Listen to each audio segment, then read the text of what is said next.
During that 40 days, were you very hopeful, optimistic, and were there times where did you think that Dad was going to die? Yeah, I mean, there were times where you seemed to be just plateaued at oh, he's not really getting better or worse.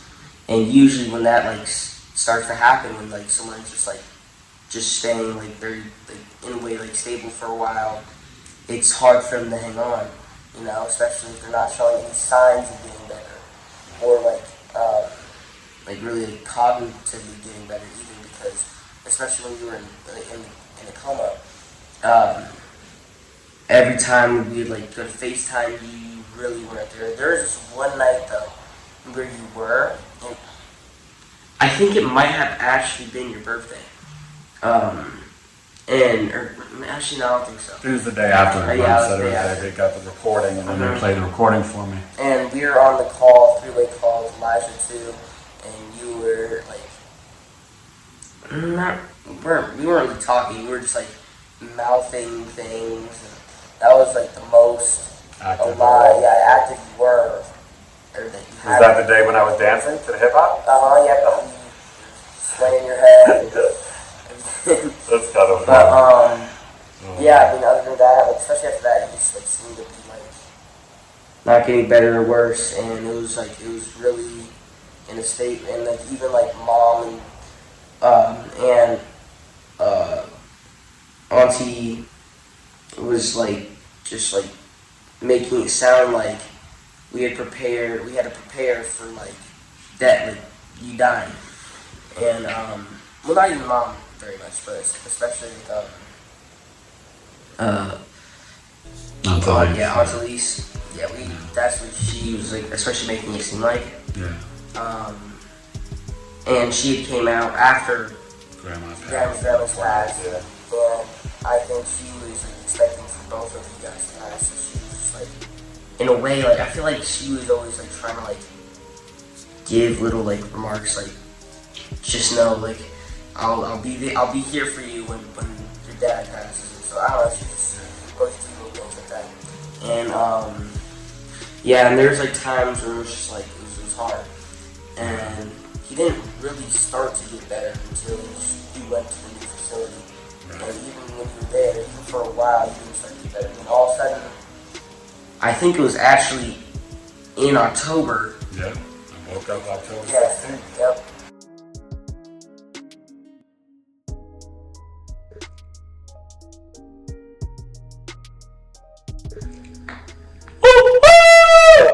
What's up, good people? It's Eric Taylor, BigEAstro Astrology, back with another episode of my Knowledge is Love Astrology podcast. A little bit different today. And today on episode 308, I have a very special guest. I told you in honor of Black History Month, I'm interviewing my family, and I will end the month off with my wife. But today I have a very special guest. This is my firstborn. He's an actor, a freshman in high school. He's a football player, a very talented artist. His name is William Taylor, William Truth Taylor. Welcome to the show, buddy. Thank you. All right. So I kind of wanted to have this as this historical moment of recording where you're at 15 years old. William is the Gemini sun and moon and a Virgo rising. Do you get conceptually anything about, when Dad talks about astrology, do you understand any of it or some of it or just little parts of it? Honestly, little parts. I mean, I pick up on some little things because I just see it a lot. But, I mean, I haven't really, gotten, studied it really, but yeah. I mean, I understand, some different things. Okay. So, tell the audience, do you remember living in New York City? Because we were in New York City and we moved here when William was 2, and actually we signed the deed to the house when on his 2nd birthday. Do you remember any in your mind? Can you remember anything of living in New York City or? Honestly, no. No. No, not a single memory. Well, it kind of is what it is. But I would tell you, like, one thing that William used to love to do, in New York City, he was very adventurous. He liked to ride the trains and the buses, and he'd run up and down Columbus and Amsterdam. And there was this moment where it was really kind of cool. We were walking and going shopping on 125th Street in Harlem.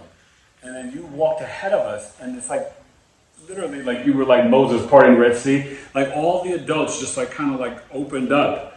And like we're watching you walk, and it was kind of wild because like you just like commanded like the street, and it was so cute because all these people were like just kind of watching you, and these things would happen all the time, you know, in New York where people would stop. I remember one time your mom and I were crossing the street, and literally, you know, the ambulance comes and people stop and the ambulance goes. Right? They always have the right of way. Yeah. Well, what was fascinating is that the ambulance, we had stopped, but they saw you because you would be in your mom's like on the front, you know how they have the babies in the front, and they kind of stopped and they were like, no, you go. They like, and so, but these types of things that happen all the time.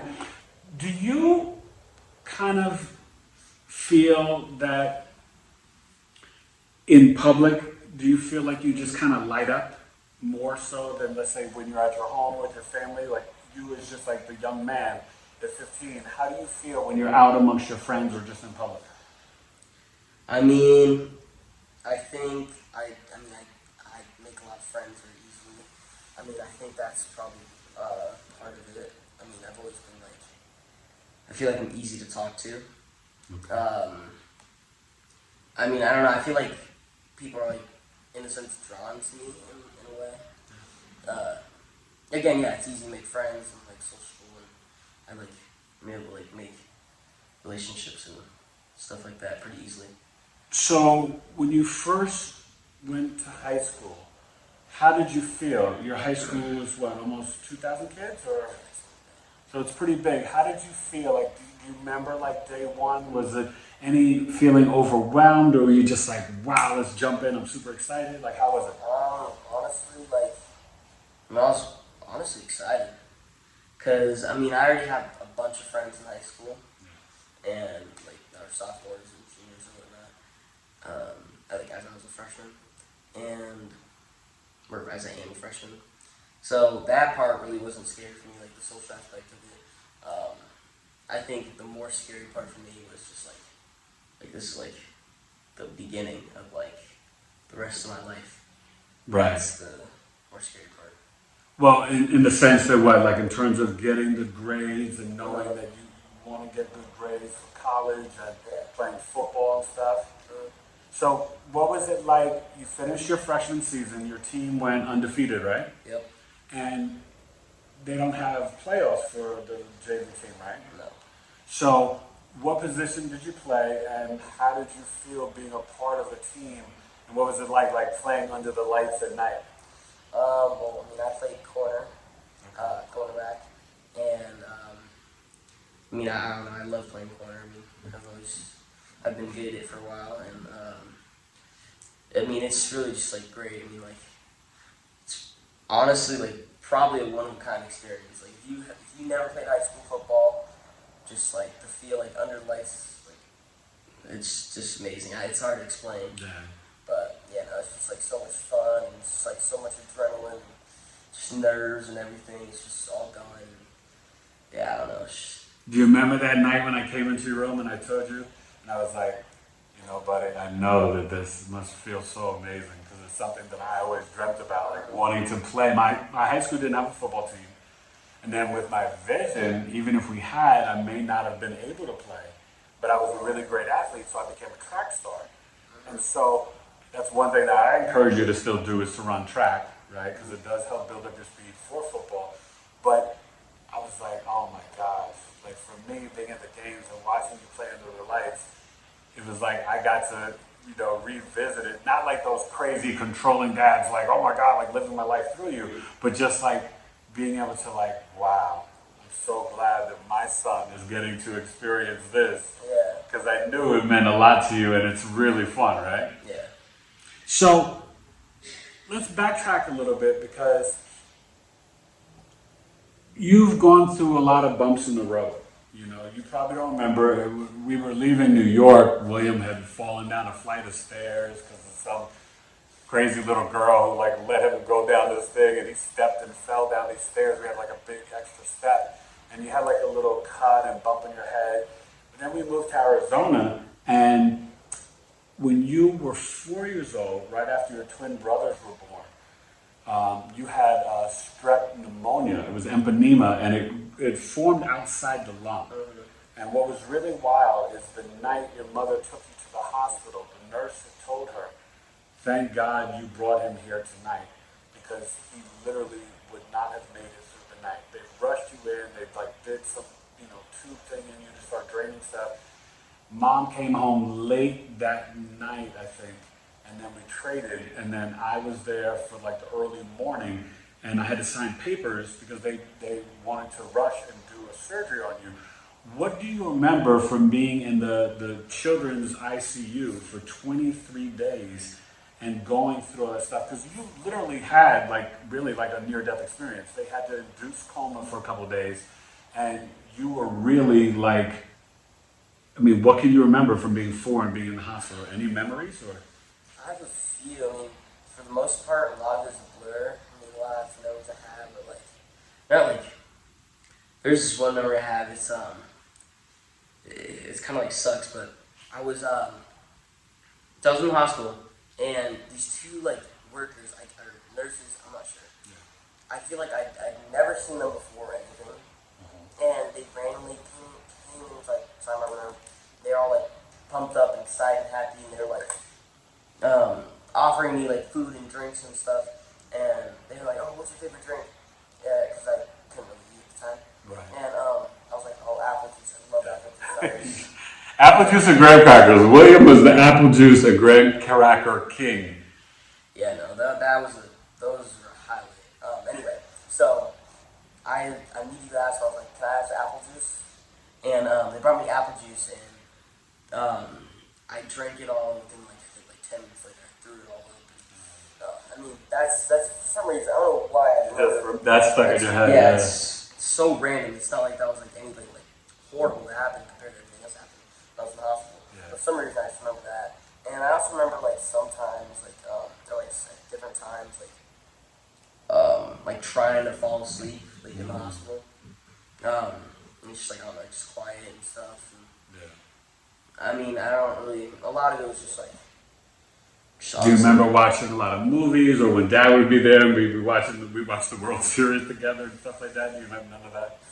I think I remember watching a few movies. I couldn't really tell you what they were. But yeah. I remember watching stuff. I couldn't really remember what happened in the movies. But yeah. So, this is interesting because it was so serious that your brothers were just born in August, and this was in October, and you kept saying, "I want to see my babies. I want to see my babies," because that's how you referred to your twin brothers, and they allowed Mom and I to bring newborns into the ICU. That's very rare. Just so you guys know, and he knows, but that's really rare. But that's how touch and go that they felt things were for you, because it was very, they actually had to scrape out. It was like a jello shape or form. They had to scrape it out. They had a tube to drain it out, but they needed to scrape out the jello because it was so solid. It wasn't fluid anymore. It came like a jello, and so you had tubes in you. And I remember your body rejected the tube, and it was really all these bells are going off, and your mom and I were bugging and tripping. It was pretty intense. But do you remember your brothers coming to the hospital? Probably not, no. No recollection at all. Okay, all right. I'm just kind of curious because I think that's kind of interesting. It's not even kind of. He really did have an NDE, and what's so funny, until I had mine, I never really thought about it because I just didn't know much about them, but you really did have that near-death experience, and you were kind of in between the worlds. You were on the other side, and for a little bit, and so it's kind of really wild. Now, for you, that wasn't just it, right? But do you remember coming home and Mom taking you around in the the little, what do you call it? The wagon. The wagon, and you were dressed as Batman. He left the hospital. The whole hospital was lined up, and you had on your Batman costume, and everybody was there, like applauding and clapping. Do you remember any of that coming? Oh no, yeah, no, I totally remember getting out of the hospital. On the first day out, like, I remember we had like a whole thing on the front door. It was like a welcome home. Oh yeah, we had balloons. And we had a bunch of stuff. And Grandma was so happy that you were coming home because she wasn't able to go see you in the hospital, you know, and that was really challenging for her. Yeah. But yeah, I remember the wagon in the hospital and everyone clapping. I remember that especially. And I remember right before I left, I remember how hard it was to like walk because I lost all the weak and your muscles. Yeah, no, I had to relearn how to, or not even relearn, but like regain the muscles to walk again. And I remember how difficult like Halloween. I mean, it was really fun, but I remember how difficult Halloween was. I think I was Batman, Mom was Joker that year. But yeah, it was rough. It was rough trying to like relearn to walk and then, you know. Well, and then you didn't go back to school until like the second semester of the school year, like kind of after Christmas and all that. And do you remember kind of returning back to school, and did it feel weird or scary at all, or do you not remember like kind of, you know, you were so young, so I don't know if you remember that year or anything. Was that at Michigan? Yeah, you were at a Montessori school. I can't tell if I'm getting the memories mixed up of before or after. Well, you were at one school closer to the house where you were in the room, and then we went further up where they had a staircase. I think you were on the second floor. I remember that. Okay, yeah. I don't remember that. Okay. Where you got sick, yeah. Because he actually got the strep pneumonia from inside the school, because the school they weren't that clean. I mean, let's keep it real. So, you know, and it was really wild because we'll talk about it with your brother, because your younger brother, 2 years later, he got the same thing. Mm-hmm. And that kind of really freaked us out. So, okay, we fast forward. What was it like, kind of like having your older brother, but then, you know, having these two new younger brothers? How did you feel? Kind of like the Peter Brady. I don't know if you know the reference, but the Brady Bunch. Like, you were kind of like that little bit of the middle child, right? Obviously, Elijah's the oldest, and Chase is the youngest. You and Jackson are the middle, but like for you, the twins were like the same. So you were kind of like the middle child. Do you remember, like, you used to photobomb all the pictures and videos? Mm-hmm. And I remember you said to me one time, do you remember what you said to me? That you were really happy to have them, but then you started to get a little jealous of them? I do remember that. Because this was tough, because it went from all the attention to obviously these are the youngest, like, newest, like, that sounds weird, but, you know, you get all the attention and all the praise and whatnot. And then these two came along, and now I'm like, what happened to all that? And, you know, I was little, so I didn't really understand, but I remember, that's when I started photobombing. It was like my whole big thing. I was seeing a picture that my brothers were in. I had to get it, no matter what. Oh my God! Yeah. I remember I photobombed like their first steps, and like it's so like I look back at it now. I'm like, oh, what am I doing? But yeah, I mean, it was rough. And I remember this one time I don't know why I was sad. I think something didn't go my way that day or something. I couldn't tell you why I was sad, but I was so upset with you guys, and I was like, oh, you guys don't love me anymore. And I was like balled up in the corner of this room, actually, like all sad. And then you guys were like talking to me about, you know, it's like about like how I have like two younger brothers. Well, I know Mom and I would always try to explain to all four of you boys, we love you all equally, but, you know, us loving them, you know, we explained that God gave us enough love to love all four of you, and not to just only love like one at a time or anything like that. I mean, at the time, they needed more like attention. They physically couldn't do half the stuff that me or my brother could do. So. No, exactly, and that's so. You know, more on the positive note, I remember, and I think you remember this. You were huge fan of Thomas the Train, Sesame Street, Super Wide, and I remember. Oh God, you love Dinosaur Train. So do you remember all these shows and Peppa Pig and how you used to go crazy for it? Yeah. Yep, I remember all these shows, and I remember all the trains that you guys got me. Oh, you had a ton of trains and all the Sesame Street characters.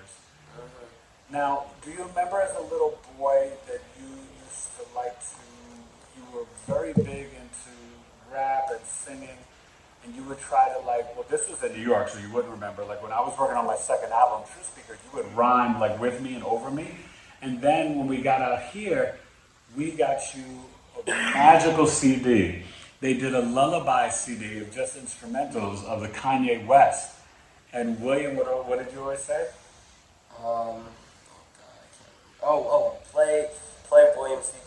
Yeah, Daddy, play William's CD, right? Because you would take your nap, and that was the thing. William would never nap, and early on in life, he's a Virgo rising. He has Saturn and Ceres that got us to harvest in the first house, and you had digestive issues.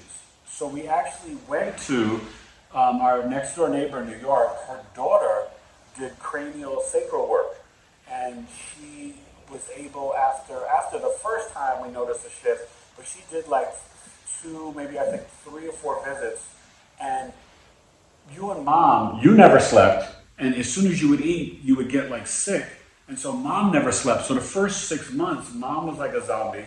I'm going to work teaching in the Bronx, and it was like hard for me to get sleep at night because you were always having stomach issues, and then you would have night terrors. And do you remember you never liked to sleep in a crib? Do you remember that? I actually do remember that. I just like a little bit. I remember, I remember the bed I have now, I've always slept in that bed. I vaguely remember sleeping in the crib. No, you didn't. So William would be in the crib, and he would like kind of stand up straight and would refuse to lay down. And he would just stare at us like a freaking mafia boss until like, and then he would just put his hands up like this, like, get me up out of here. I don't want to be in prison. Like you always slept in the bed. And what's so funny is because when you were in your mother's stomach, you would actually, from the belly, you would kick me. You were like, hey, back up off me, homie. Give me some space. You wouldn't know about that, but so, that's really fascinating. You've always had a very strong will, and, I did a song called He's the Truth on my second album, and, that's one thing I said in there is that your nickname used to be Fussy Gussie. Because when William was a baby, he would be playing with toys, he'd be all happy, like this toy his grandfather got him, and he'd be playing all happy, or in the jumper and jumping, and then out of nowhere, he'd start whimpering and crying. Like, what happened? This is the Gemini stuff, okay? Like, he'd be super happy one second, and then all upset and crying the next second, and you didn't know why, and then he would go back. So it was just like this switching. It used to make your mother and I laugh, but at the same time, like, worry about you and then be crazy at the same time. So, do you remember when Mommy was first pregnant with the twins, initially, do you remember what you said about them? No. Or what you wanted? You said that one of them is going to be a girl. Oh, yeah. No, I wanted. Did you want a little sister? Yeah, I did want a little sister. I think it'd be very interesting. Yeah. Yeah, it'd be very different too. Oh, God, so the house would be totally different. Yeah, it's a different energy. Yeah, we're all, Grandma passed away, then Grandma Lauren came and then moved out, so it's just Mommy and then all the guys. Mm-hmm. So, yeah, daughter would have changed the energy. And then your brothers, the energy would have changed if they would have made it to Virgos because they're Leos, and Leos can be a little messy. Yep, and energetic. Well, okay, so explain that though. Like, what do you mean by that? From the second my brothers wake up in the morning until they go to bed, they are little balls of energy. They can't stop. They won't stop. No matter what you tell them, there's really no stopping. So you could testify astrologically that Leo energy is real, right? 100%. It's a lot. No, and I love them. Don't Yeah. get me Oh wrong. yeah, no, of course, everybody does. They make me crazy sometimes though. But yes. So, growing up, your favorite sport was not football. What was it? Basketball. Yeah. Yep. Do you remember? Yeah, no, I used to be like so good at basketball when I was little. Yeah. I remember in all my leagues, I was always like the best player, not on my team, but like in the league.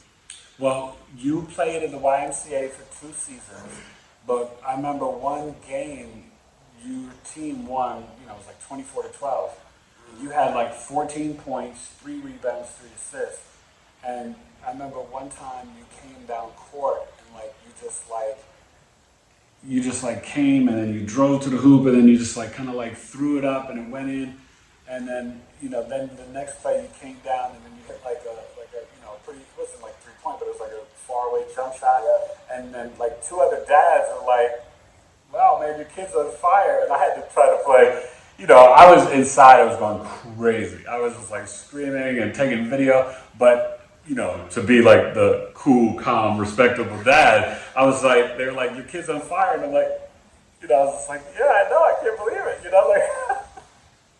which is so funny because as much as I am a crazy sports person, for me to be kind of cool, calm, but that's the thing, you don't want to be like those dads you see on ESPN where you're going over crazy and arguing with the refs. That's too much. I'm too classy for that. But you were on fire and you outscored the entire team. Yeah.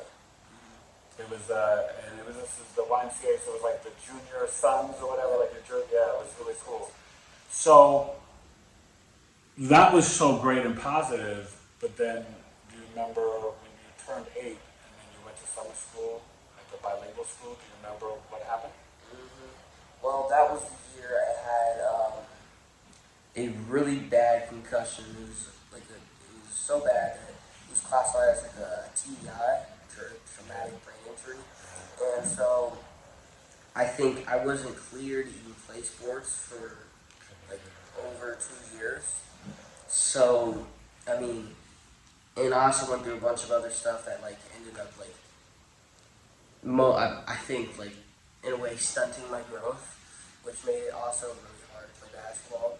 And so when I eventually was cleared, I was in middle school, I wanted to get back into it.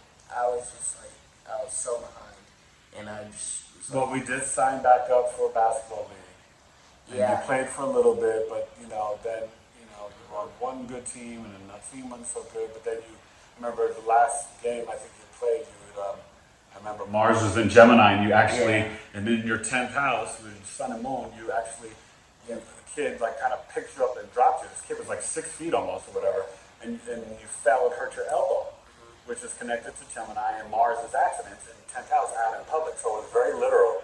And we had to take it to the ER, and thankfully it wasn't broken. It was just a bad, bruise, badly bruised. But that kind of, did it sour you on playing basketball?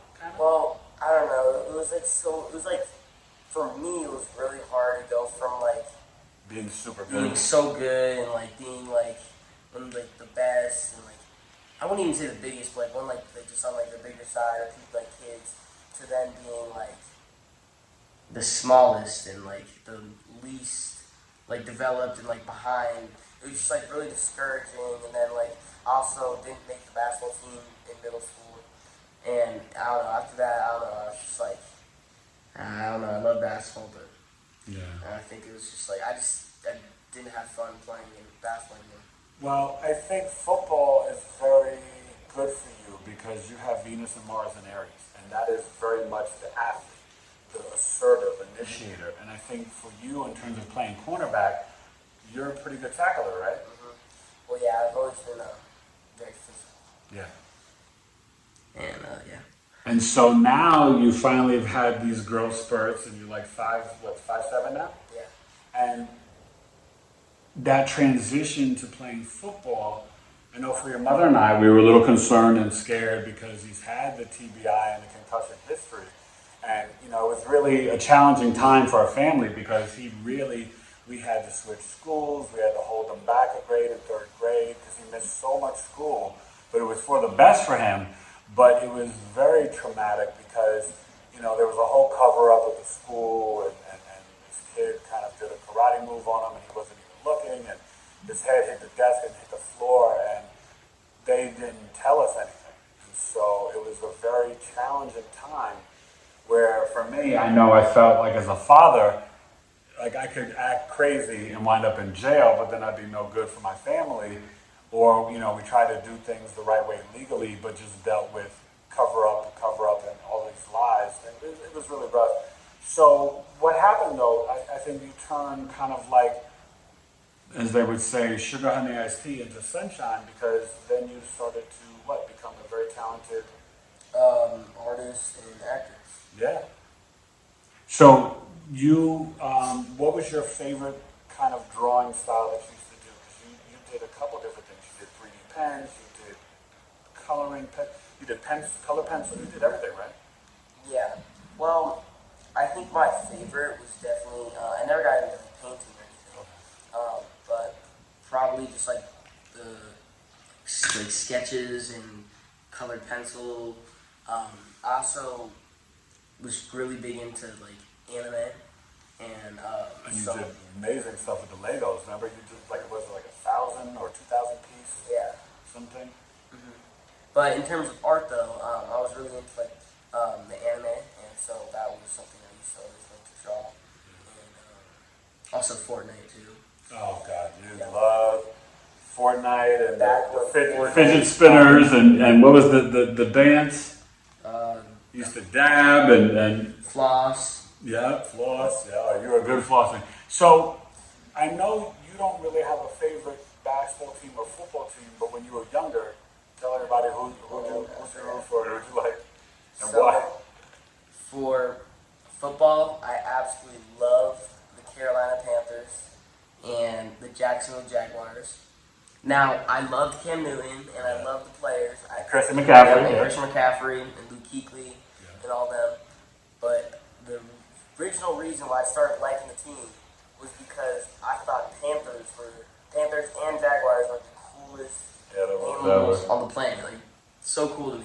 Yeah. And yes, that's originally why I started liking them. And then, you know, as I got older, I realized, hey, I mean, I didn't really realize that at the time because, you know, when you're young, it's kind of hard to like. Even though Dad tried to get you to like the Steelers, yeah, 100%. it just didn't really work for me. But it's hard when you're younger to understand the sport very much. Yeah, but you really did love Cam Newton. You were like, yeah, no. And then you got into Antonio Brown, Odell Beckham, right? Yep, the one-hand catch. That was. I remember we used to always run routes, and I would throw you passes in the backyard. And Jackson Mateus would watch you catch passes, and they would remember. Oh God, I still have it on video. Mateus was like, hi, you know. Yep. He was going on like. Oh my gosh. But yeah, and you were always a very good wide receiver.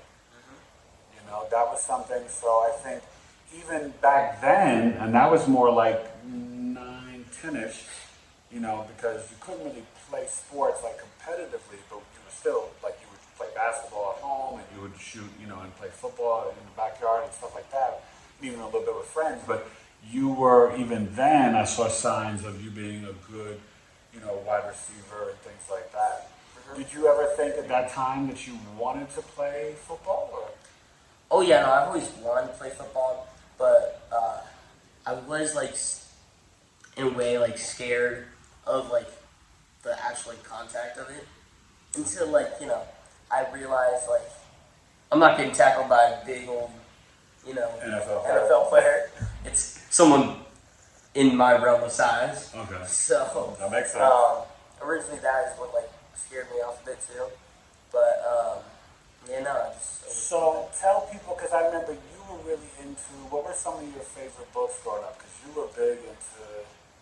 Oh my gosh, there's this one series book. It's called I Survived, and I think I read so many I Survived books. But also with the Diary of a Wimpy. Oh, Diary of a Wimpy Kid. Captain Underpants too. Oh yeah, you love Those books, like, let me tell you. But I Survived is especially like, just like really cool. Like, I don't remember that. Anyway, I mean, I read a bunch of those. Like, I Survived Tsunami, I Survived, a Plane Crash. There's a bunch of them. And talking about the animals, remember you loved Shark Week and what was it, Sharknado? Yeah. Those movies. Sharknado. Oh my gosh. That was really kind of like wild. So tell everybody and tell the audience, what was it like, kind of living with and growing up with, you know, a grandma with dementia, and really for a good, you know, I mean, since you were 4, she was in the wheelchair. Do you remember her before the wheelchair or not? Did she have the walker?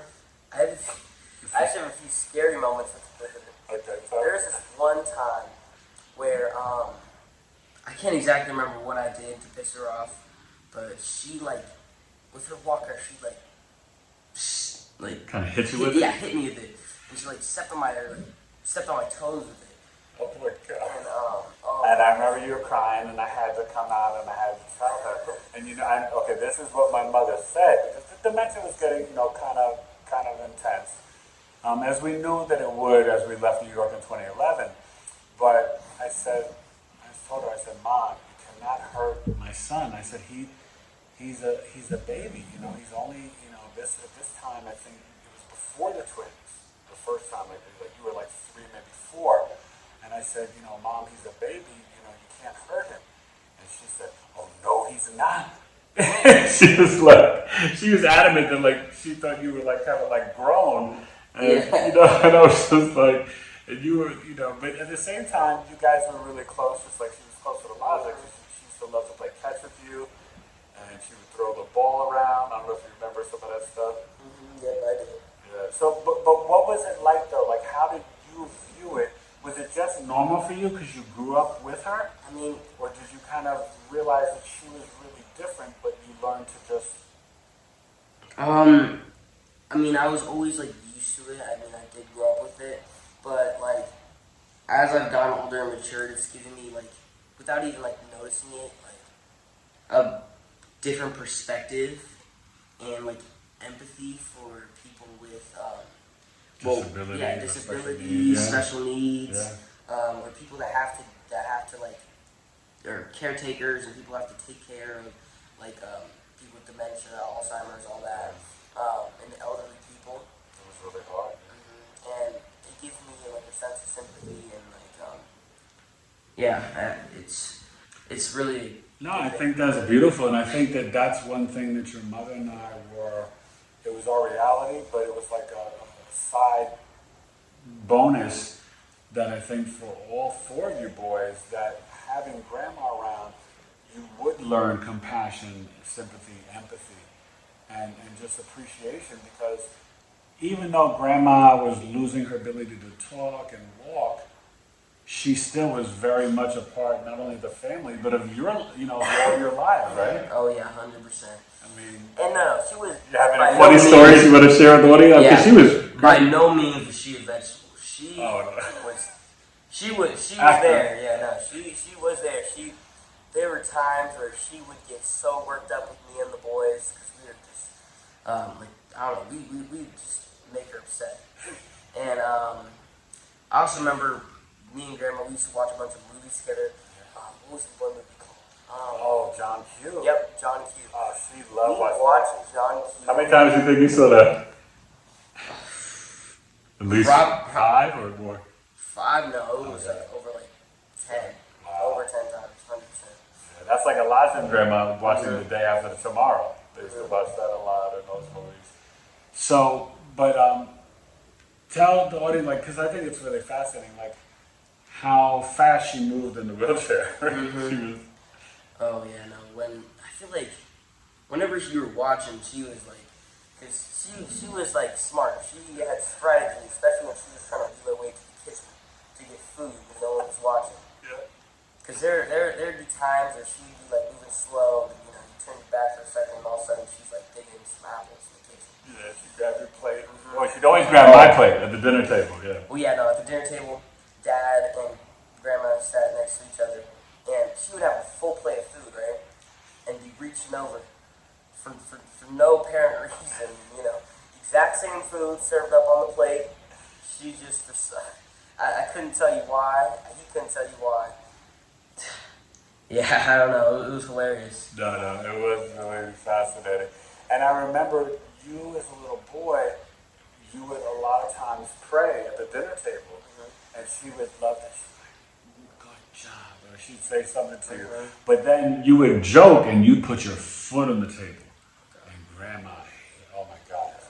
Grandma, my mother was a 5th grade teacher in Harlem, and she was all about manners and stuff.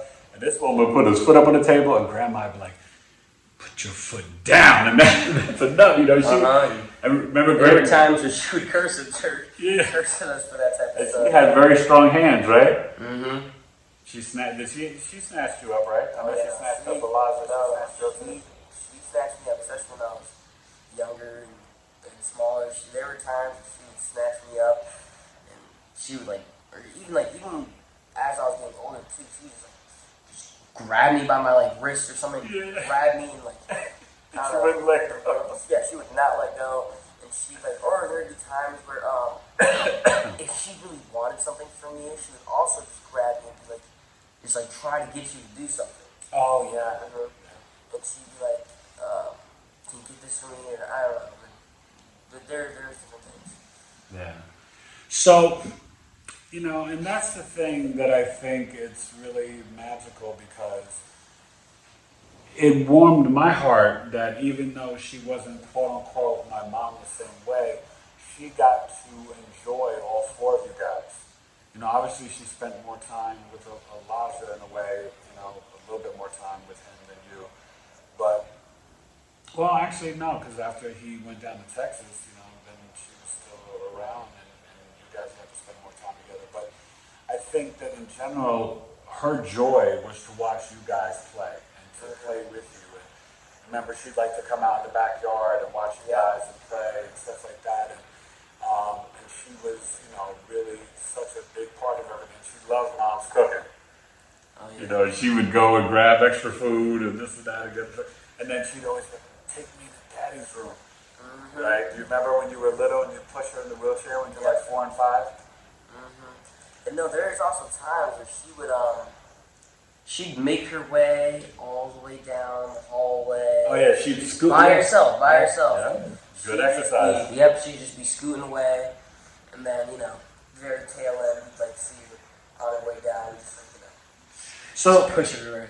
So let's talk about the Gemini Sun and Moon, the Mercury and Taurus, which really describes the artwork, and plus you do eat really slow, right?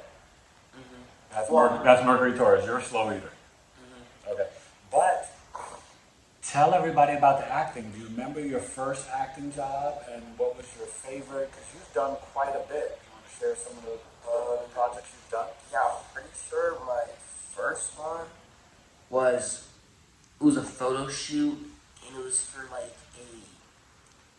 a math workbook. Yeah, it was a workbook for school. Yeah, you did a print modeling job. Yep, and then it was just I was just playing with some, or not even playing, but holding different blocks, indicating different problems or something.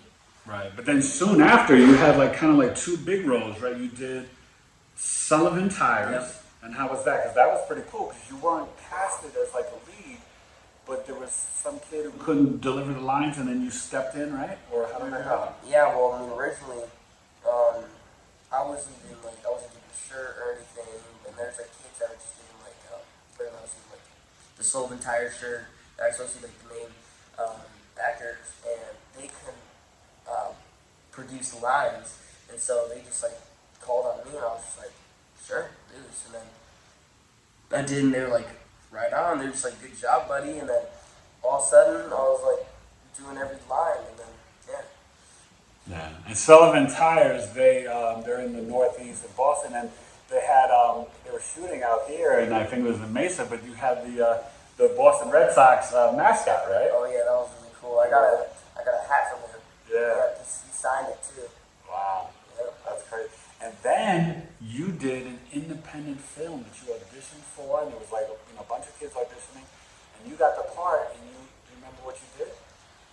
Yeah, I played a little boy that had cancer, and his dad was, I think, was he in the NBA or NFL? NFL, yeah. And he was like kind of out of the league, but had to get back onto a roster based on a true story. And he got back on a practice squad so that he could get his health insurance for his son.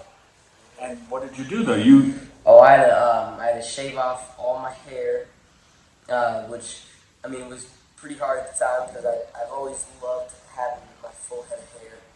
Yeah. And, you really shaved it off. Like he did total method acting, you guys. Like this was like really impressive. Mm-hmm. And as a professional actor, I was like, wow, my son is really doing this. Like you did a great job. You remember like how, and the emotions. Mm-hmm. They didn't edit it so great. And what was it called? Overcome. Overcome, yeah. And it's on IMDb, so you guys can watch. Will Truth is the acting name, right? Will Truth on IMDb. And what are some of your other roles? Because you've had quite a few commercials. Yeah, so I've done sickle cell part 1 and 2. I've also done Love Your School. School Choice, yeah. School Choice and Love Your School. Yeah. Anti-bullying, anti-vaping. For the state of Arizona. For Arizona. I think I've. And one of the school choices one you were walking down the street and you were rhyming to the Will Smith song. Yep. Parents just don't understand. That was awesome. Yeah, and it was fully different lyrics. It was like all about about Arizona schools. Yep. Yeah. Now, but let's go back because you're kind of like glazing over it a little. But the sickle cell was really big because they aired that on TikTok, YouTube, TNT, ESPN.com. Yeah, it was on Hulu too. It was on Hulu. Wow, Hulu. I haven't even seen all the places it's been. Like it's been a lot of places. You know, we had friends call us during a few years ago when the Phoenix Suns were in the playoffs. It was like on a commercial locally on TNT. Mm-hmm. Oh no, I even had friends too that like sent me videos or something like of like older, much older like videos, and they're like, "Is this you?" I was like, "Oh yeah, it is." Oh really? Yeah. Wow.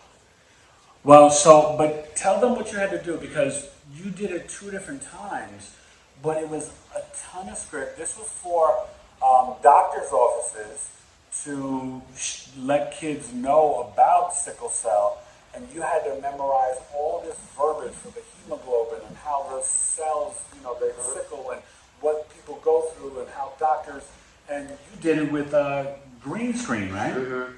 Yeah. Well, but tell them the difference between the two. The first one. So the first one, it was all filmed on my back. Like I was literally laying down on the floor, and it was a green screen floor.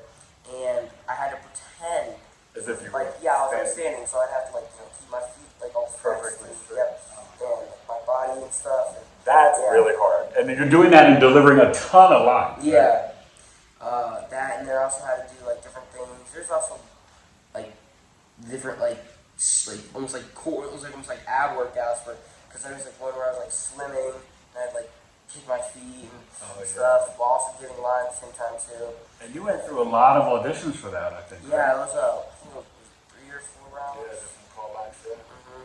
So was that harder than the second one? And then explain the second one. But was the first one more challenging? And then the second time, because you already did it, did you just feel more confident and have more swag with it? Well, okay. I think the second one I think the dialogue was pretty equal. I think the second one was a bit easier because I wasn't laying down. I was up. I was standing up. I was walking around in different scenes. And I was also a little bit older too. I think I was 2 years older. Yeah. And so that obviously made it a little bit easier because you age. Yeah, more mature. Yeah. I mean they're I think about roughly the same.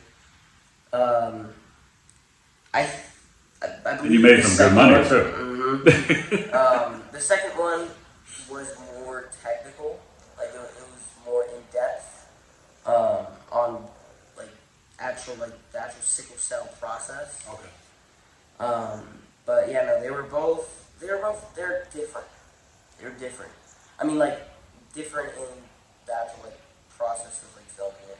Okay. And how do you like being on, like, commercial sets, movie sets? Like, it's pretty cool. Yeah, no, it is cool. It's cool to see, especially like, the background, the technical work, and all that stuff. It's pretty cool. And you've gotten some free merch, right? Some cool wardrobe stuff, too, right? Yeah, I've done several pairs of shoes, pants, shirts, jackets, just different stuff. That's pretty cool. Mm-hmm. You even had a wardrobe lady come to the house, right? And try and bring like she brought like a whole thing of clothing, right? Yeah, she brought a whole clothing rack. Stuff. That was pretty cool. And then I remember you had filmed over here in the house, you filmed the thing where like you were just like kind of like dancing. It was for like it was still related to the sickle cell, right? You were doing like some dance event for it. Yeah. You just like would dance it for a little bit and got paid. Like, so you've done a myriad of different things. I guess, what was the easiest and then what was the most fun? Okay. Most fun was actually probably the sickle cell because like it was difficult and like challenging and whatnot, but it was fun though. I mean, on set, I mean, you're treated like royalty. Yeah. Especially like, I mean, like. Well, because you were the main, you were the lead. Mm-hmm. Yeah. And I mean, yeah, they gave me meals. I mean, every like couple minutes, I had someone like checking on my like tucking in my shirt or something like that, and like fixing my hair. And just everything, You get spoiled doing the TV show, yeah. Yeah, I mean, it was a long, tiring, hard day. Oh yeah, but no, it was it was fun though. And the most hardest, honestly, I think the hardest and the most fun was probably the sickle cell, 1 and 2. The first one was harder though, right? Being on the first floor, one was like that harder. straight leg, Yeah. like that's gotta be. I know for me, and I'm an adult, that would be challenging. Yeah, it was hard. Physically harder. Yeah. Physically, yes. Now, what about you did one for? It was something with teeth. Was it?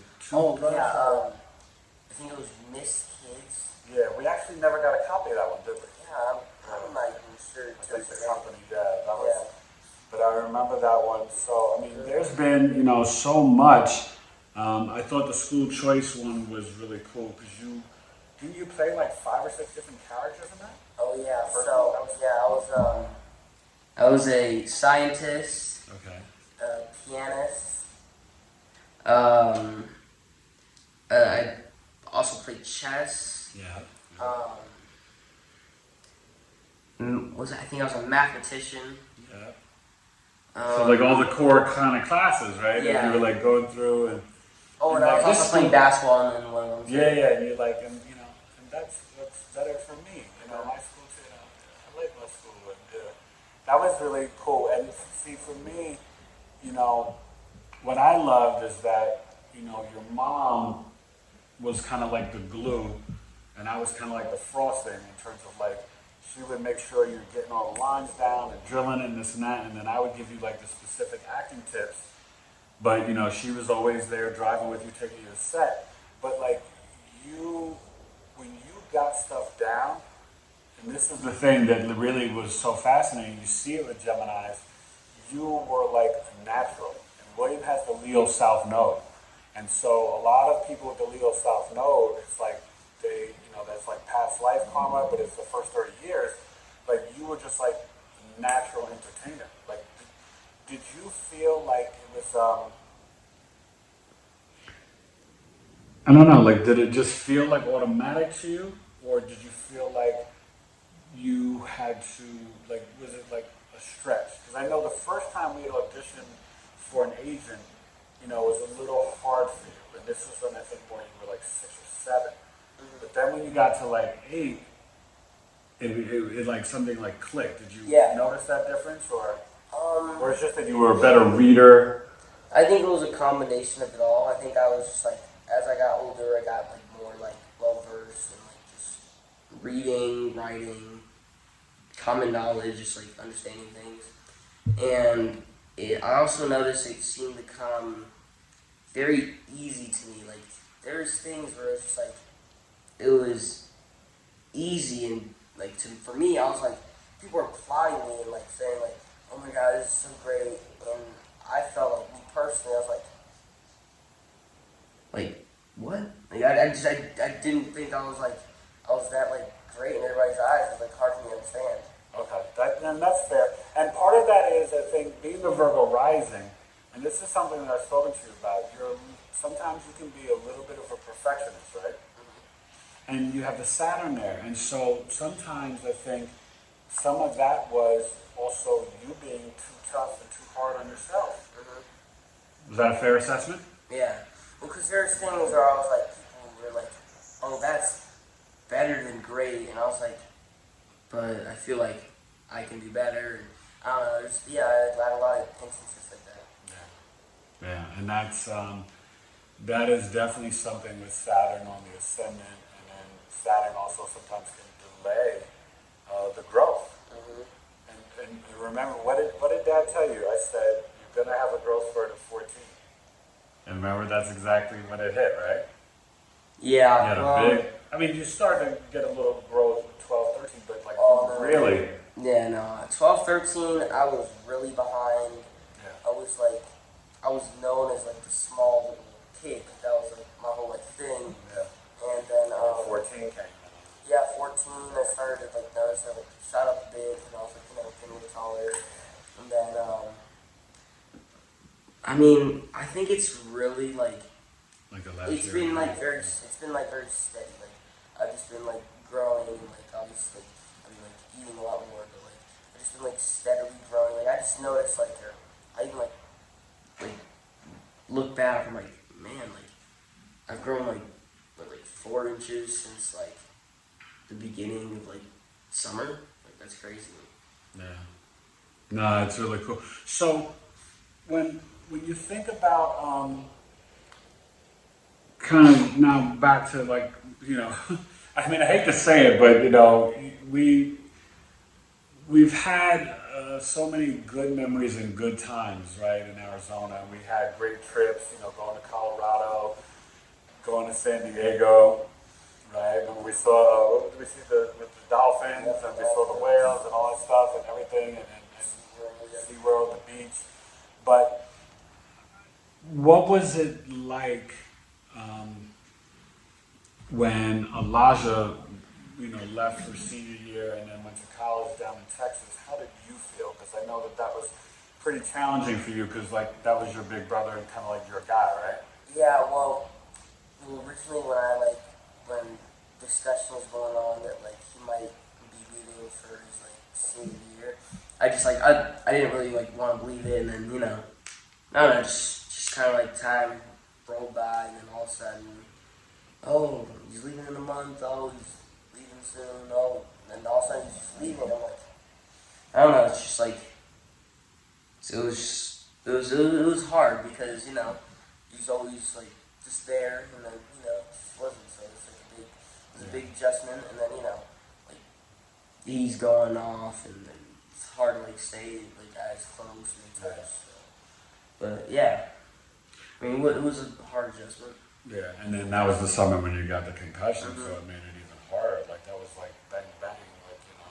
So, what was your perspective? I mean, obviously, you know, we dealt with like the whole world did, and I know for you, you weren't quite a teenager yet, but you know, what was it like, sort of dealing with COVID, 4th, 5th, 6th grade, like you know, 2020, 21, 22, like that whole time period in homeschool, you know, from a kid's perspective, you know, I know for me, I couldn't imagine being a kid and then like the whole world shutting down the way it did. What was your perspective? What do you remember about those times? And was there fears? Was it just like weird? Like, did it make sense to you? Like, what were you thinking? Honestly, for me, and I feel like a lot of kids, because because that's one thing we all like feel like we have in common. It really wasn't that bad. Like, and I think wasn't that bad, especially for at least kids my age, because we didn't really understand like everything that was going on in the world, and we didn't understand how serious it really was. Right. I mean, my main memories were just like playing Fortnite all day. Like, if I'm being totally honest, like I was like, oh no, school's out. I can play Fortnite all day. Like, I mean, like I never. I mean, like we did end up getting sick, and like the first time we got sick. Yeah, 2020. When they said it wasn't in America yet, but it was, and Grandma had to go to the hospital, and then she actually got out in like 4 days. Yeah, it was quick. It wasn't. I mean, don't get me wrong. It was a real bad cold. Yeah. But other than that, I mean, like, shoot, quarantine's great. I mean, well, do you remember we did family yoga? Yep, family yoga. We also played a ton of family board games too. Yeah, Scrabble and Monopoly, all that. But yeah, I mean, at the time, other than like not getting to hang out like face to face that much, and sports. I mean, my main interest were like video games anyway. So now, on the more serious side, it kind of changed, right, in 2021. So August comes around, you know, we had a little gathering, and then COVID came to the house. Grandma goes into the hospital August 27th, and then I go in on the 29th.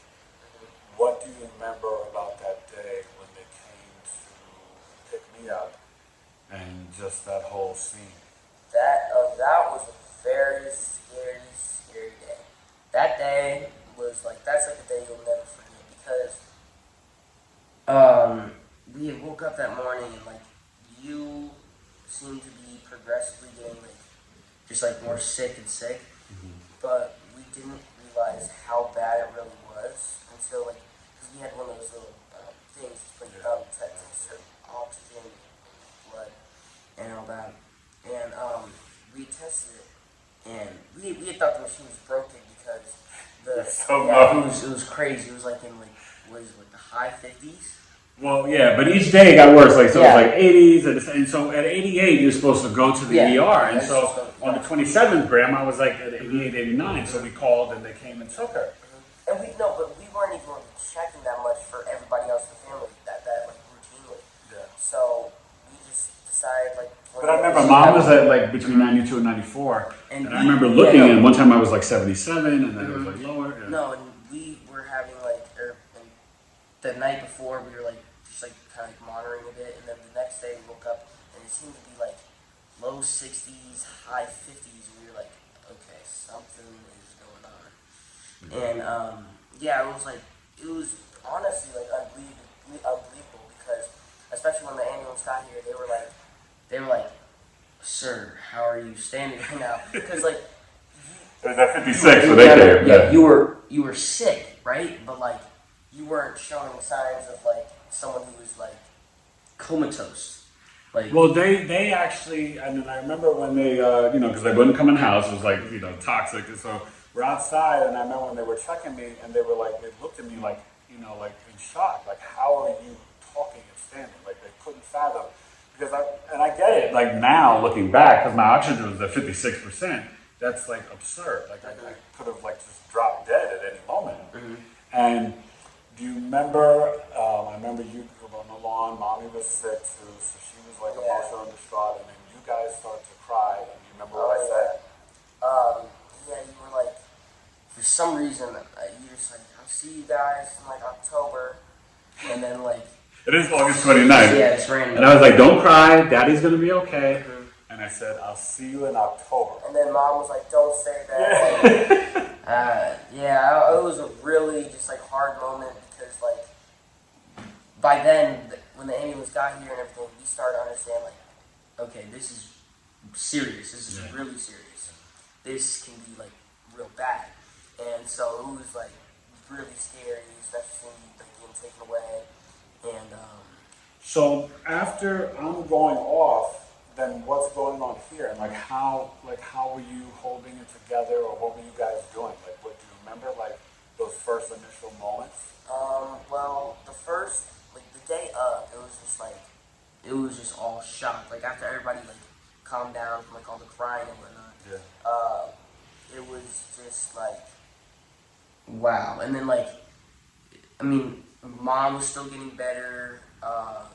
Mom was still getting better. Me and the boys had just, like, pretty much recovered from being all, like, sick. And, But you guys are nowhere as bad as yeah, me, no, Mom. no. Yeah. But I mean, it was still like a real bad cold. Yeah. We were sick, and it was just crazy because you have never been away from home for several days, like days and nights before like that. Yeah. Like it was never happened Like before. Dad's gone. Where's Dad? Yeah. Just, I mean, like all the reminders are just like where are they? Like it was just like felt weird, and it was just like really hard to like focus, and then especially you seem to be getting like a little worse, and then like it just kept getting worse and worse, and then I don't know, it was just like really nerve wracking, and while you were in the hospital, Grandma was also like fighting, and then she got a little worse, and then she got better, and then She came home on yeah. my birthday on the 10th. Now, but when Mom, because you guys were asleep, she got the call September 6th at 11 o'clock at night, right? That, your husband's organs are failing, death is imminent, I'll call you back in an hour. Click, that's the call that Mom got. She didn't wake you guys up. So, do you remember the next morning, like, did she were you up first, or probably the boys were up first, but Yeah. what do you remember getting that news, and then what did you think mentally? Honest, I think that entire day was really just like a blur because it was just a lot. Yeah. You felt like you were in a state of shock, or? Yeah, it was just like crazy. I was like, because, I mean, like, that's a very like heavy thing. Like, your organs are failing. Like, not too much more information other than your organs are failing. That's it's just a very scary phone call. It's scary news to hear. It's crazy. So I mean, like, I was very like worried and like just scared, and just like my whole thought process was around you and Grandma, especially when she went back in the hospital too. And it was tough. It was like, yeah, I mean, it was a tough time. Now, did you at any point? I mean, because I can only imagine trying to be, because this was. Let's see. I guess you were. It was August, so you were. Yeah, we were in school. We were 12. Yeah, school started, and we were still homeschooling. But no, we were online at ASU. Right. ASU prep. Right, that's what I'm saying. We were homeschooling. But did you during that 40 days, were you very hopeful, optimistic, and were there times where did you think that Dad was gonna die? Yeah, I mean, there were times where you seemed to be like just plateaued at like, oh, he's not really getting better or worse. And usually when that like starts to happen, when like someone's just staying like very like in a way like stable for a while, it's hard for them to hang on, especially if they're not showing any signs of getting better, or like really like cognitively getting better either, because especially when you were in a coma, every time we'd like go to FaceTime, you really weren't there. There was this one night though where you were, and I think it might have actually been your birthday. Actually, no, I don't think so. It was the day after. Yeah, They got the recording, and then they played the recording for me. And we were on the call, three-way call with Elijah too, and you were like, we weren't really talking. We were just like mouthing things. And that was like the most active you were. Was that the day when I was dancing to the hip hop? Yeah. Swaying your head. That's kind of fun. Yeah, I mean, other than that, like, especially after that, you just like seemed to be like not getting better or worse, and it was really in a state, and like even like Mom and Auntie was like just like making it sound like we had to prepare for like that, like you dying. And well, not even mom very much, but especially Aunt Elise. Yeah, that's what she was like, especially making it seem like. Yeah. And she came out after Grandma's passed. Yeah. And I think she was like expecting for both of you guys to pass. So she was just like, in a way, like I feel like she was always like trying to like give little like remarks, like just know like I'll be here for you when your dad passes. And so I don't know, she just always do little things like that. And and there's like times where it was just like it was hard, and he didn't really start to get better until you went to the new facility. Right. And even when you were there, even for a while, you didn't start to get better. And then all of a sudden, I think it was actually in October. Yep. I woke up October 16th. Yep.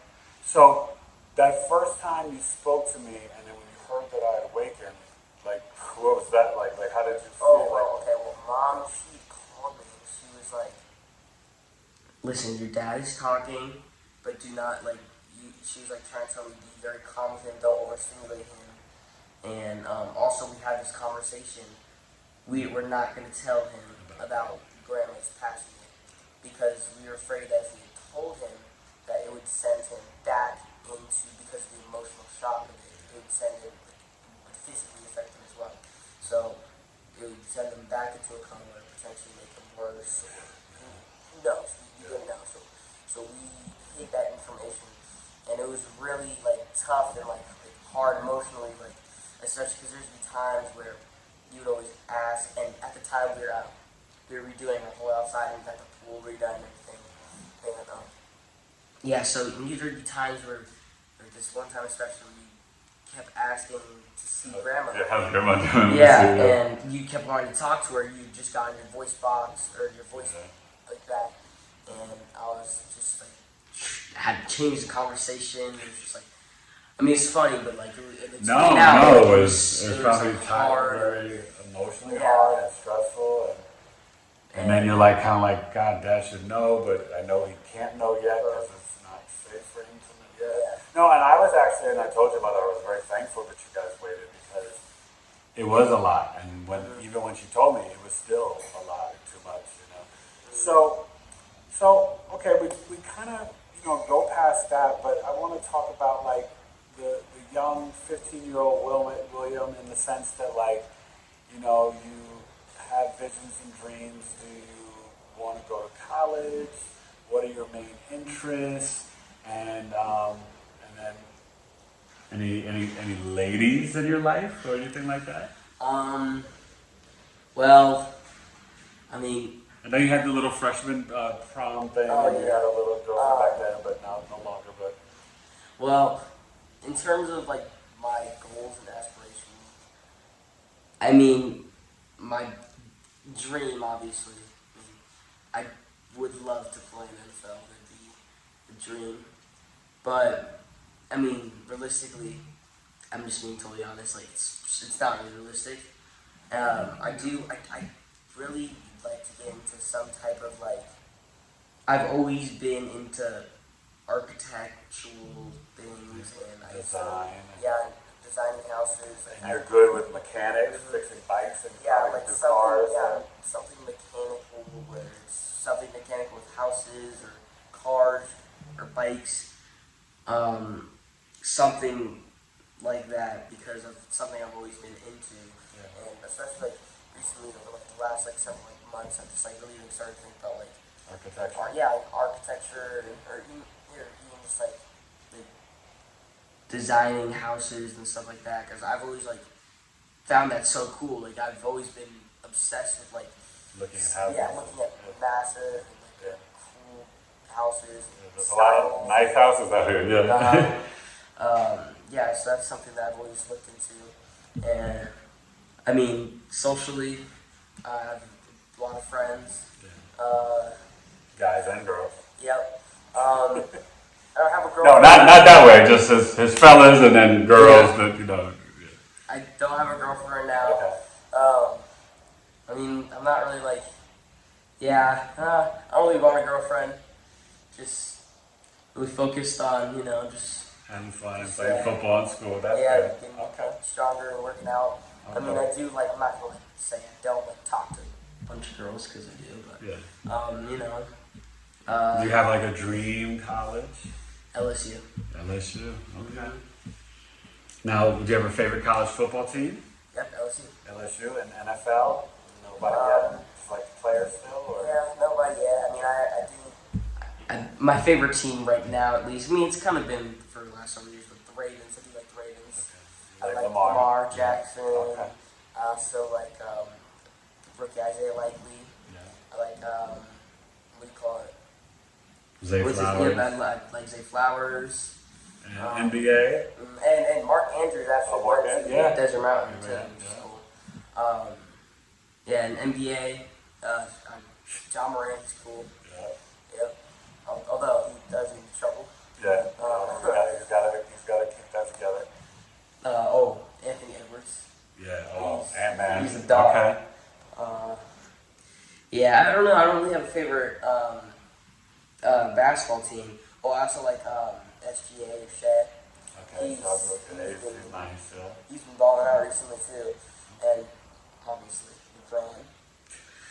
I love LeBron. Okay. Got 40 the other night. Yeah, I've heard about that. Yep. Okay. So now you have the Aquarius North Node, but you also have the Uranus and Pisces in the 7th house. So, for relationships, they could suddenly come in and they could suddenly go out. How do you think you will be able to handle that? And do you think that you really want someone that has got more of a kind of like a cool, chill vibe? Like, is there a type of girl that you find interesting? Like funny girls or girls who are kind of quirky and different, or,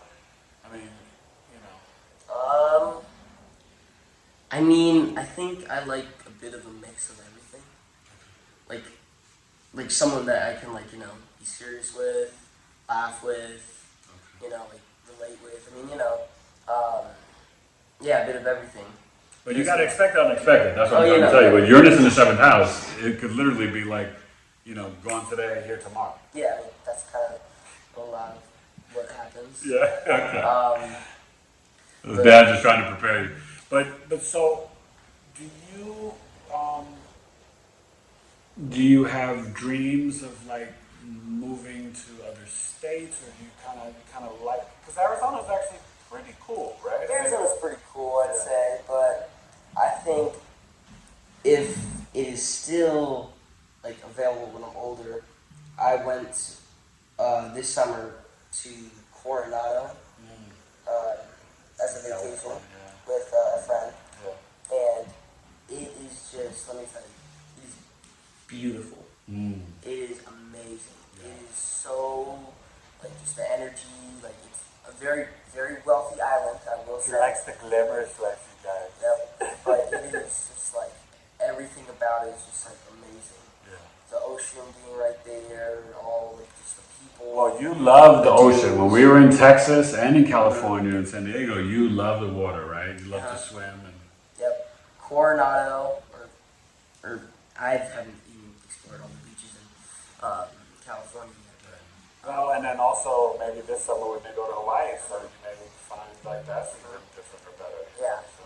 Or Texas, because one thing I've noticed about Texas is it's just such a big, versatile state, and you've got San Antonio, Dallas, Houston. You also have an ocean too. Yeah. And one thing I've also noticed is it's a lot cheaper in Texas. You can get I've noticed how much bigger the houses are for a lot cheaper than here. More bang for your buck, And here, California. Yeah, California's way too expensive. Yeah, way too expensive. But Texas seems cool. So, what do you think about? I know you have been getting into church, and we are always been a praying family, right? And always honor God and Jesus. We call him by his real name, Yeshua. But where where do you think we are right now as we get ready to wrap up? You know, just in the world, there's a lot going on. You know, I always try to tell you guys, right? Avoid the noise and fear nothing, right? But where do you think we are as a world, spiritually and energetically? You know, how do you see things playing out the next few years? Well, one thing I've noticed is there's a lot of You gotta sit up. yeah, there's a lot of skepticism. Mm-hmm. I think, especially very it's big on social media one day and then gone the next. Right. But the aliens, all like the UFOs And you've seen them. oh right? yeah. I mean, all of us have Yeah. together. I mean, I've seen stuff like even by myself, but yeah, I think it's a very interesting time. Yeah. There's a lot of personalities out there. There's good, there's bad, I don't know, there's a lot. It's almost overwhelming. There's so much. I can't even get into anything, but there's a lot of very I don't even know. But there's just a lot of stuff that's going on, and I think right now it's very chaotic, and I think it should probably clear up, and people start to come to understand each other over the next 5-10 years. I think overall we're just gonna get more organized people, and I think we actually have been. From 2020 to now, we have we've made some steps in some weird places, but we've also made steps in some good places, that I've picked up on and noticed. I can't really think of an example off the top of my head. But you're pretty optimistic about things, you know, Yeah. right? Like you don't play into the fears and all the drama. Mm-hmm. And that's good. I mean, and that's kind of what mom and dad teach you, to be positive and optimistic, because, you know, that's part of, you know, what we teach you guys, right? To think positively, to speak positively, because then that's the energy that will come back to you. And you've seen that, right? So that's really good, and I think that's pretty mature of you. So, okay, any sports predictions or any life predictions before we say goodbye? Anything you could think of, or right now, I mean, the Phoenix Suns are not good. You know, you're not too big into baseball, but do you think the Celtics will win again? You know, you don't have a favorite college basketball team, so. No, I honestly don't even keep up with college basketball. So, would you get back into acting more, or even think about doing it as an adult, or are you still kind of no, I don't really feel acting anymore? I mean, I'm not 100% closed off from it, but I think where I'm at right now, I like where I'm at right now, and I don't know, I think I have a lot of time left to just find myself, and whether that is with acting or without, I'm open to both. That's good. And with the Aquarius North Node, definitely the architecture, engineering, mechanics, that's all in your wheelhouse. So that's really cool. So, for me, it's kind of wild because, when I look at, you and Mateus and Jackson, I see different versions of myself. And so it's really fascinating, and it's very exciting and humbling as a dad, but it's also I get to live life all over again through you guys, and that's really awesome for me. You know what I mean? And I love it, and it's very exciting because, that's what I envisioned when you were first born, and that's what I even put in the song, He's the Truth. And so for me, it's just, even deciding to do this with Black History Month and interviewing all four of you guys, it's, number one, thank you for coming on the podcast. It means the world to me, but it's really cool. But I want you to know, you having that Gemini Sun and Moon in the 10th house is for a reason. Because your mother and father have always got your back and we're always here for you. And so you have to remember that, because the Sun in astrology is you, but it's also your father. The Moon in astrology is you and your emotional mind, but it's also your mother. So you gotta always remember, at the end of the day, the 10th house is your legacy, your reputation, your public image, your career. Mom and Dad got your back. Mm-hmm. So this was really fun, and I thank you guys for watching episode 308. You remember when I first started the podcast? Oh yeah, It's it's been how many years now? It's been a lot. This is back into 2017 or 18. Yeah, When I first started astrology. So it's been quite a journey, and you've been on many podcasts with me. Mm-hmm. But this is your first time as an official guest. So yeah, this was fun. Yeah. Thank you, sir, for joining me. And it's a pleasure being your father. And I love just watching you grow up and mature. We still got more maturing to do. Yep. Okay. But I'm proud of you. I love you. And I know that you are going to do very well in life. But remember, what does Daddy always say? You say a lot of things. Repetition is the key to ownership. Key to ownership. And discipline. Discipline. Right? They got a place for men that don't have discipline, right? Where is that? In jail or on the street. Yeah, or prison. Yeah, jail or prison or on the street. That's right. So as long as you keep God in your life, discipline, and positive mindset and positive self-talk, everything will fall into line. Mm-hmm. All right. All right, you guys. Thank you for watching this amazing show of Will Truth, the actor, the artist, the cornerback, the football player, and he's getting really good. He's doing pretty good. He's playing. Oh, you can tell him, what are you playing right now? Right now there's 7-on-7s going on. So These are tournaments. Yeah. Right? So during the spring, because football's a fall sport, but during the spring they have it's no pads or helmets or anything. It's more refining the skills, right? Yeah, it's not any like linemen or anything, but it's just like receivers and DBs and the quarterback, and yeah, it's a ton of fun. Yeah. And we have tournaments every couple weeks. Yeah. And they're like days. And you guys got to the championship one week, and the next week we got semis? No, we got to the semis. We got to the quarters. We got to the first week. We got to the quarterfinals, and then we got to the semis. Okay, so that's good though. Yeah, no, we have a pretty good team actually. It's a ton of fun, but yeah. Okay. Well, we'll have to keep everybody updated, and we'll let you know about different things in terms of with the truth. And the Aquarius North Node and the Gemini Sun and Moon and the Virgo Rising, he is the Mercury man, and he's pretty smart as a whip, and that Venus Aries Mars, that's the athletic stuff right there. So this was fun. Thank you guys for watching Knowledge is Love Astrology Podcast.